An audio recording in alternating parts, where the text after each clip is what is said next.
ಕೈ ಇಡ್ರಿ, ಕೈ ಇಡ್ತಾ ಇರಿ ಸುಮ್ಮನೆ.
ಅಲ್ಲ ಇವಾಗ ಎಂಟೈರ್ 4 ಇಮೇಜ್ ಎಲ್ಲ ಸೇರಿ ಏನು ಮೆಜರ್ಮೆಂಟ್ ಮಾಡ್ತೀವಿ ಇಲ್ಲೇನೋ 50ನೇನ ಇದು ಮಾಡಿ ಸ್ಟೆಪ್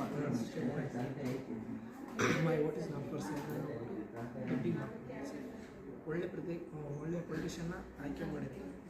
ಮೆಡಿಸಿನ್ಗಳನ್ನ ಅಂದರೆ ಇವಾಗ ಏನಾಗುತ್ತೆ ಒಂದು 3 ಸ್ಟೆಪ್ಪು ಕಂಪ್ಲೀಟಾಗಿ ವಿತೌಟ್ ಏನು ಇನ್ಫ್ಲೂಯೆನ್ಸ್ ಆಗದಲ್ಲಿ ಮಾಡಿದ್ರೆ ಎಲೆಕ್ಟೆಡ್ ಗುಡ್ ಲೀಡರ್ ಅಂತೇಳಿ ನೀವು ಇಂಡಿಕೇಟ್ ಮಾಡ್ತೀರಾ.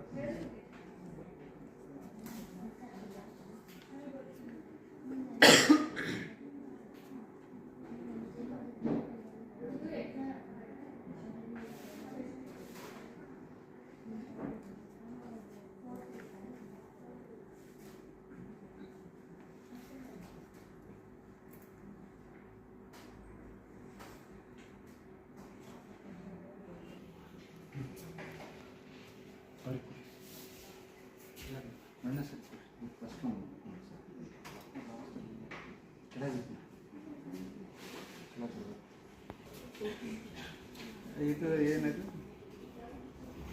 ಅಲ್ಲ ಇದು ಇವಾಗ ಏನು ನಂಬರ್ಸ್ ಮಾಡಿದಿರಲ್ಲ ಇದನ್ನ ಏನು ನಾವು ನೋಡ್ಕೊಂಡು ಮಾಡಿದ್ರೆ ಇಷ್ಟು ಇದನ್ನ ಬಟನ್ಸ್ ಇರ್ತದೆ. ಇದು ಯೂನಿಟ್ ಅಲಾಟ್ಮೆಂಟ್ ಮಾಡುವ ಸ್ಪೇಸ್ ಅಂತೇಳಿ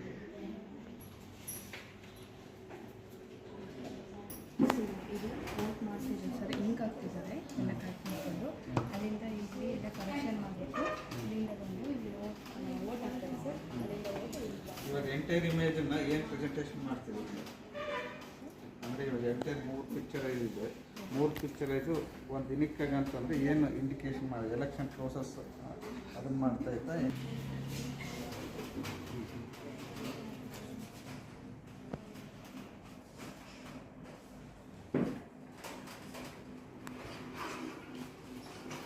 ಈ 4 ಪಿಕ್ಚರೈಸ್ ಹಾಕಿದ್ರಲ್ಲಿ ಏನೇನು ಮಾಡಿ ಪ್ರೆಸೆಂಟೇಷನ್ ಮಾಡಿ ಇಂಡಿಕೇಟ್ ಮಾಡುತ್ತೋ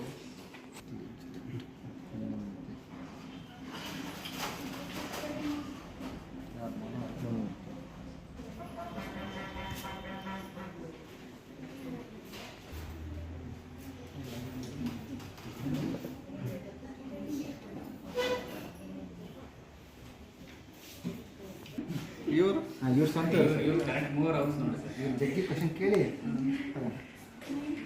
ನೋಡು ಏನಂತ ಮಾಡಿದೆ ಅಂದ್ರೆ ನೀವು ಕೇಳೋದಕ್ಕೆ ನಾವು ಬರ್ಕೊಂಬಂದು ಏನು ಪ್ರೆಸೆಂಟ್ ಇದರಲ್ಲಿ ಇದೇನು ಇಂಡಿಕೇಟ್ ಮಾಡುತ್ತೆ ಇಲ್ಲೇನು ನದಿನ ಏನು ರಸ್ತೆನ ನದಿ ಎಲ್ಲ ಸರ್ ಇದು ರೋಡ್ ಅಂದರೆ ಒಂದು ಡೆವಲಪ್ಮೆಂಟ್ ಒಂದು ಹಳ್ಳಿಯಿಂದ ಲೈಕ್ ಎಷ್ಟೆಲ್ಲ ಡೆವಲಪ್ಮೆಂಟ್ ಆಗ್ತಿತ್ತು ಒಂದು ಓಟಿಂದ ಹಳ್ಳಿಯಿಂದನೂ ಸ್ಕೂಲ್ ಡೆವಲಪ್ಮೆಂಟ್ ಆಗಿರ್ಬೋದು ಹಾಸ್ಪಿಟಲ್ ಡೆವಲಪ್ಮೆಂಟ್ ಆಗಿರ್ಬೋದು ಅದೆಲ್ಲ ಡೆವಲಪ್ಮೆಂಟ್ ಹಳ್ಳಿಯಿಂದ ನೇಷನ್ಗೆ ಡೆವಲಪ್ಮೆಂಟ್ ಮತ್ತು ಒಂದು ಓಟಿಂದ ನೀವು ನಾಳೆ ಮುಂದೆ ಇವತ್ತಿದ್ದು ನಾಳೆ ಇಂಡಿಯಾದು ಬಿಲ್ಡ್ ಮಾಡ್ಬೋದು ಅಂದರೆ ಒಂದು ಇಂಡಿವಿಜುವಲ್ ಆಗಿರ್ಬೋದು ಇಲ್ಲ ಗ್ರೂಪ್ ಆಗಿರ್ಬೋದು ಒಂದು ಯೂನಿಟಿಯಿಂದ ಓಟ್ ನೆಕ್ಸ್ಟ್ ಇವಾಗ ಇಲ್ಲೇನೋ ಮೆನ್ಷನ್ ಮಾಡಿದ್ರಲ್ಲಿ ಏನಿದೆ ಆಮೇಲೆ ಇಂಡಿಯಾ ಲೈಕ್ ಇಂಡಿಯಾನ ಡೆವಲಪ್ ಮಾಡಬೇಕು ಅಂದರೆ ಒಂದು ಇಂಡಿವಿಜುವಲ್ ಆಗಿರ್ಬೋದು ಹೇಳ್ತಾರೆ ಒಂದು ಇಂಡಿವಿಜುವಲಿಂದ ಒಂದು ಯೂನಿಟಿಂದ ಒಂದು ಗ್ರೂಪಿಂದ ಯೂನಿಟ್ ಕ್ರಿಯೇಟ್ ಆಗುತ್ತೆ ಅದು ಬಿಲ್ಡ್ ಮಾಡ್ಕೊಂತ ಹೋಗ್ಬೇಕು ಅಂದರೆ ಮತ್ತು ಇತ್ತು ಅಂದರೆ ನೆಕ್ಸ್ಟ್ ನ್ಯಾಷನಲ್ ಡೆವಲಪ್ಮೆಂಟಿಗೆ ತುಂಬ ಹೆಲ್ಪ್ ಆಗುತ್ತೆ ತುಂಬ ಹೆಲ್ಪ್ ಆಗುತ್ತೆ ಮತ್ತು ಕೆಳಗೆ ಮತ್ತು ಇದು ಪವರ್ ಆಫ್ ಒಂದು ನೋಟಿಂದ ಎಷ್ಟು ಒಂದು ನೋಟಿಗೆ ಎಷ್ಟು ಪವರ್ ಇದೆ ಅಂದರೆ ಡೆವಲಪ್ಮೆಂಟಿಗೋಸ್ಕರ ಇಲ್ಲಾಂದರೆ ಸೇಫ್ಟಿಗೋಸ್ಕರ ಇಲ್ಲೇನೋ ಮೆನ್ಷನ್ ಮಾಡಿದ್ರು ಹಾಂ ಅಂದರೆ ಇವಾಗ ಓಟ್ ಆಗೋ ಟೈಮಲ್ಲಿ ನೇತಾ ಇಲ್ಲಾಂದರೆ ಬರ್ತಾರಲ್ಲ ಸರ್ ಏಜೆಂಟ್ ಟೈಪಲ್ಲಿ ಅವ್ರು ಓಟಿಗೋಸ್ಕರ ಹಣ ಕೇಳ್ತಾರೆ ಅಂದರೆ ಹಣ ಕೊಡ್ತಾರೆ ಅವರು ಬಟ್ ನಾವು ಅದಕ್ಕೆ ನೋ ಅಂತ ಹೇಳ್ಬೋದು ಇಲ್ಲ ಹಣ ಬೇಡ ನಮ್ಮ ಅಂದರೆ ಕ್ಯಾಸ್ಟಿಸಮ್ ಇದ್ರೂ ನಾವು ಅದಕ್ಕೆ ಹೇಳ್ತೀವಿ ಅಂದರೆ ನಮಗೆ ಓಟ್ ಹಾಕಿ ಕ್ಯಾಸ್ಟಿಸಮ್ ಅಂದರೆ ನಾವು ಅದಕ್ಕೆ ಇಲ್ಲ ನಮ್ಗೆ ಯಾವುದು ಅಂದರೆ ರಿಲೀಜಿಯಸ್ ಆಗಿರ್ಬೋದು ಫೈನಾನ್ಷಿಯಲ್ ಆಗಿರ್ಬೋದು ಯಾವುದೋ ಆಮಿಷನ್ ಒಳಗಾಗದಲ್ಲ ಓಟ್ ಹಾಕಿದ್ರೆ ನೀವೇನಾಗುತ್ತೆ ಅಂದರೆ ಈ ಡೆವಲಪ್ಮೆಂಟ್ ನೀವು ಎಕ್ಸ್ಪೆಕ್ಟ್ ಮಾಡ್ತೀರಾ ಅಂತೇಳಿ ಇಂಡಿಕೇಶನ್ ಮಾಡಿದ್ದೀರಿ. ಮತ್ತು ಇದನ್ನು ಸಂಸತ್ತು ಮತ್ತು ನ್ಯಾಯ ನಿಮ್ದು ಓಟ್ ಇದೆ ನಿಮ್ದು ರೈಟ್ ಇದೆ ಅದು ಓಟ್ ಹಾಕೋದು ನೀವು ಯಾವಾಗಲೂ ಮರಿಬಾರ್ದು ಡೋಂಟ್ ಮಿಸ್ ಇಟ್ ಅಂದರೆ ಇಲ್ಲಿ ಓಟ್ ಹಾಕಿದರೆ ಇವ್ರನ್ನೆಲ್ಲ ನೀವು ಕೇಳಲಿಕ್ಕೆ ಜಡ್ಜ್ ಮಾಡಲಿಕ್ಕೆ ಕೇಳಲಿಕ್ಕೆ ನಿಮಗೆ ಅವಕಾಶ ಇದೆ ಮತ್ತು ನಿಮ್ಮ ವಾಯ್ಸು ಇದೆ ಇನ್ ಕೇಸ್ ನೀವು ಓಟ್ ಹಾಕಲಿಲ್ಲ ಅಂತಂದರೆ ನ್ಯಾಯನೂ ಕೇಳೋಕ್ಕಾಗಲ್ಲ ಮನೆನೂ ಕೇಳೋಕ್ಕಾಗಲ್ಲ ಬೇರೆ ಡೆವಲಪ್ಮೆಂಟ್ಸ್ನ ಕೇಳೋಕ್ಕಾಗಲ್ಲ ಅನ್ನೋದು ನಿಮ್ಮ ಕಾನ್ಸೆಪ್ಟ್.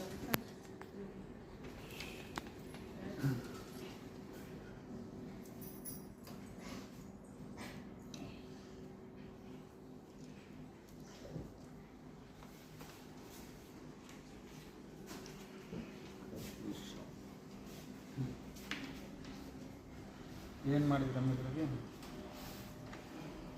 ಫಸ್ಟ್ ಇದನ್ನು ಕಾಲ ಬೆರಳದು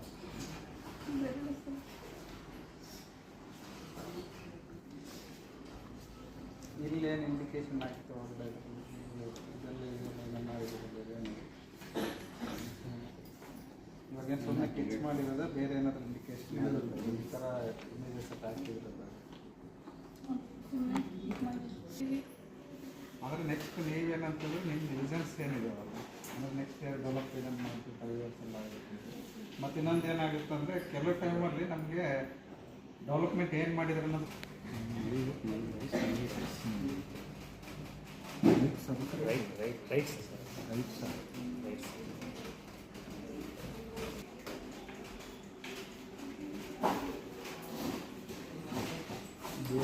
ಇದ್ರಾಗೆ ಎಷ್ಟು ಕಾನ್ಸೆಪ್ಟ್ ಇದೆ ಫಸ್ಟು 1 2 3 4 5 6 7 ಕಾನ್ಸೆಪ್ಟ್ ಇದಾವೆ. ಏನು ಇಂಡಿಕೇಶನ್ ಮಾಡ್ತಿದೆ ಇಂಡಿಕೇಶನ್ ಮಾಡುತ್ತೆ ಈಕ್ವಲ್ ಆಗಲ್ಲ ಸರ್ ಏನು ಈಗ ಇನ್ನು ಪಕ್ಷಗಳು ಏನು 2 ಪಕ್ಷಗಳು ಅಂದರೆ ಯಾರು ಜಾಸ್ತಿ ಅಮೌಂಟ್ ಕೊಡ್ತಾರೋ ಅವರಿಗೆ ಓಟ್ ಹಾಕೋದು ಈ ಥರ ಇದೆ ಸರ್. ಸೊ ಆ ಥರ ನಾವು ಯಾರು ಜಾಸ್ತಿ ಅಮೌಂಟ್ ಕೊಡ್ತಾರೋ ಅವ್ರಿಗೆ ಓಟ್ ಹಾಕೋದಿಲ್ಲ. ನಮ್ಮ ಒಂದು ಸಮಾಜಕ್ಕೆ ಯಾವ ಥರ ಒಬ್ಬ ನಾಯಕ ಬೇಕು ಸೊ ಅವ್ರನ್ನ ಅವ್ರಲ್ಲಿ ನಮ್ಗೆ ಮುಂದೆ ಬಂದರೆ ಏನು ಮಾಡಿಕೊಡ್ತಾರೆ ನಮ್ಮ ಒಂದು ಸಮಾಜಕ್ಕೆ ಅದು ಉತ್ತಮವಾಗಿರುತ್ತೆ ಅಂತ ಅದನ್ನ ಐಡೆಂಟಿಫೈ ಮಾಡ್ಕೊಂಡು ಅದು ಈಕ್ವಲ್ ಆಗಿ ನೋಡ್ಕೊಂಡು ಓಟ್ ಅಂದರೆ ಏನಾಗುತ್ತೆ ಅಂದರೆ ನನಗೂ ಮತ್ತು ನನ್ನ ನೇಷನ್ಸ್ಗೆ ಏನು ಬ್ಯಾಲೆನ್ಸ್ ಅಂದರೆ ಇಷ್ಟ ಆಗುತ್ತೆ ಇಲ್ಲಾಂದ್ರೆ ಕಂಫರ್ಟ್ ಆಗುತ್ತೆ ಅದು ನೋಡ್ಕೊಂಡು ಓಟ್ ಹಾಕಿದ್ರೆ ಚೆನ್ನಾಗಿರುತ್ತೆ ಬ್ಯಾಲೆನ್ಸ್ ಕಂಫರ್ಟ್ ಆಗುತ್ತೆ. ಅನ್ನೋದಕ್ಕಿಂತ ನಮ್ಮ ದೇಶಕ್ಕೆ ಏನು ಡೆವಲಪ್ ಆಗುತ್ತೆ ಅನ್ನೋದು ಸೊ ಒಬ್ಬರಿಗೆ ಅನ್ನೋದಿಲ್ಲ ಸೊ ದೇಶ ಯಾವ ಥರ ಬೆಳೆಯುತ್ತೆ ಕಂಪೇರ್ ಅದೇ ನಮ್ಮದು ಒಂದು ಮೈಂಡ್ ಸೆಟ್ ಯಾರೋ ಒಬ್ರು ಇರ್ತಾರೆ ಇದೇ ಪಕ್ಷಕ್ಕೆ ಓಟ್ ಹಾಕ್ರಿ ಅಂತ ಸೊ ಅದಕ್ಕೆ ನಾವು ಹಾಕೋದು ನಮ್ಮ ಓನ್ ಇಂಟೆನ್ಷನಲ್ಲಿ ಯಾರು ನಮ್ಮ ಒಂದು ಸಮಾಜಕ್ಕೆ ಉತ್ತಮವಾಗಿರ್ತಾರೆ ಅವ್ರನ್ನ ಆಯ್ಕೆ ಮಾಡಿದಾಗ ಇದು ಒಂದು ಮನೆ. ಈಗ ಮೊನ್ನೆ ನಾವು ಒಂದು ಏನು ರೀಸೆಂಟ್ ಆಗಿದ್ವಿ ಅದಕ್ಕೆ ಹೋದಾಗ ಒಂದು ಸ್ಲಮ್ ಏರಿಯಾ ಅಲ್ಲಿ ನಾವು ಹೋದಾಗ ಅವ್ರೇನಂದ್ರು ನಮ್ಮ ಫ್ರೆಂಡೇ ಇದು MLA ಥರ ಮಾಡ್ಕೊಂಬಿಟ್ಟಿದ್ರು. ಅಲ್ಲಿ ಅವ್ರಿಗೆ ಎಷ್ಟು ಕೊಡ್ತೀರ ಅಮೌಂಟು ಇದೆಲ್ಲ ಕೇಳಿದ್ವಿ. ನಾವು ಅಲ್ಲಿ ಕೂಡ ಒಂದು 5 ಮೆಂಬರ್ಸಿಗೆ ಸಜೆಸ್ಟ್ ಕೂಡ ಮಾಡಿದ್ವಿ. ಈ ಥರ ನಾವು ಅಮೌಂಟ್ ಇಸ್ಕೊಳ್ಳೋದ್ರಿಂದ ನಮ್ಗೆ ಏನೇ ಮುಂದೊಂದು ಪ್ರಾಬ್ಲಮ್ಸ್ ಆದರೂ ಕೂಡ ಒಂದು ರೈಟ್ಸ್ ಇರಲ್ಲ ನಮಗೆ ಸರ್. ಸೊ ಆ ರೈಟ್ಸ್ ನಮ್ಗೆ ಕಳ್ಕೊತೀವಿ ಅಂದರೆ ಸೊ ನಾವು ಅಮೌಂಟ್ ಇಸ್ಕೊಂಡಿರ್ತೀವಿ.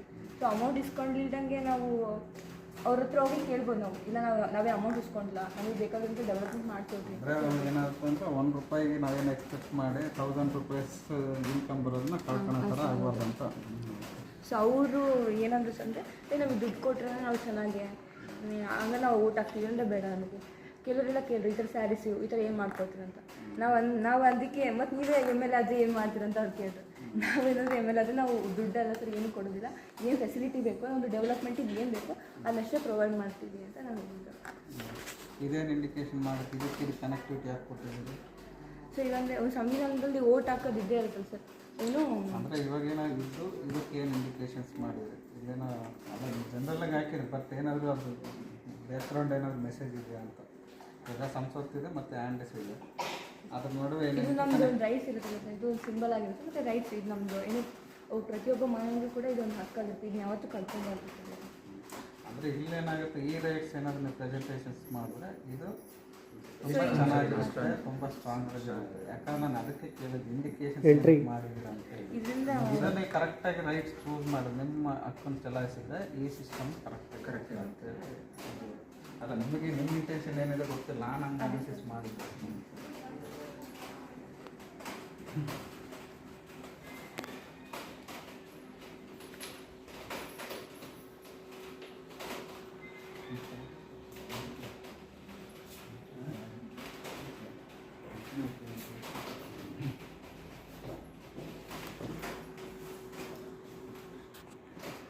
ಡ್ರಾಯಿಂಗ್ಸ್ ನೋಡಿ ಮಾರ್ಕ್ಸ್ ಕೊಟ್ಟಿದ್ದಾರೆ.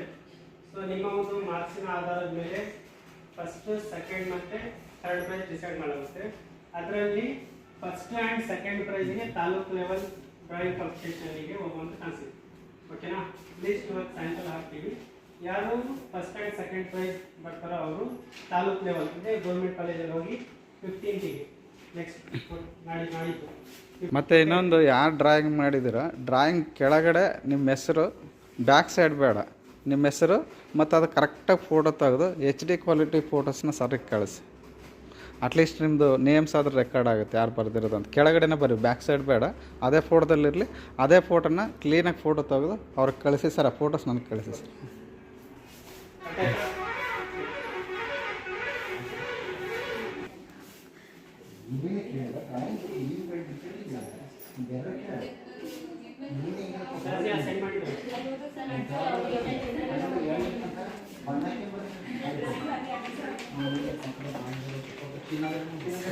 ಸರ್